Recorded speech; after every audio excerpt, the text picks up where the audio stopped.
तहसील police थाना की unit 5 अपराध शाखा ने अंसार नगर क्षेत्र में बड़ी कार्रवाई करते हुए शासन द्वारा प्रतिबंधित नायलॉन मांझा रखने वाले आरोपी के खिलाफ रेड कार्रवाई की है।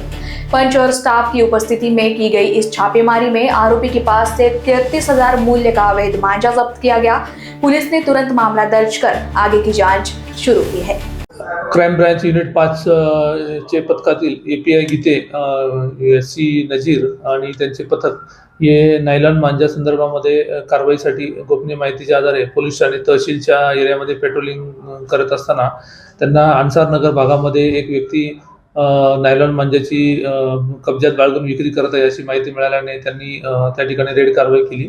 त्या रेड कारवाईमध्ये त्यांना एकूण 22 नायलॉन मांजाच्या चक्री जप्त करण्यात आल्या आणि अंसार नगर भागातील आरोपी आहे मोहम्मद इरफान मोहम्मद इलियास राणा डोबी अंसार नगर याला ताब्यात घेऊन त्याच्या विरुद्ध पर्यावरण संरक्षण अधिनियम कलम 515 आणि भारतीय न्याय संहिता कलम 223 अंतर्गत आम्ही पोलीस स्टेशन तहसील या ठिकाणी अपराध दाखल करण्यात आलेला आहे। आणि अशा आरोपीकडून मोनोकाइट, त्यानंतर मोनो गोल्ड, मोनो बिचू असे वेगवेगळे लेबल असलेले जे प्रतिबंधित नायलॉन मांजा आहे असे आम्ही त्याच्याकडून 22 चक्री जप्त केलेल्या आहेत आणि पुढील कारवाई करता पोलीस स्टेशन तहसीलच्या ताब्यात देण्यात आलेला आहे।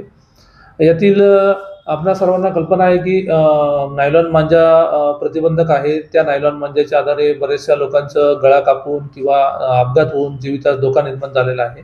या संदर्भात माननीय उच्च न्यायालय नागपूर खंडपीठ यांनी सुद्धा निर्देश जारी केलेले आहेत आणि माननीय पोलीस आयुक्त रवींद्र कुमार सिंगल सर यांनी सुद्धा या संदर्भामध्ये आदेश निर्गमित केले आहेत। त्यामुळे नायलॉन मांजा वापरणं हा मानवी शरीरासाठी, प्राणी पक्षींसाठी अत्यंत धोकादायक आहे।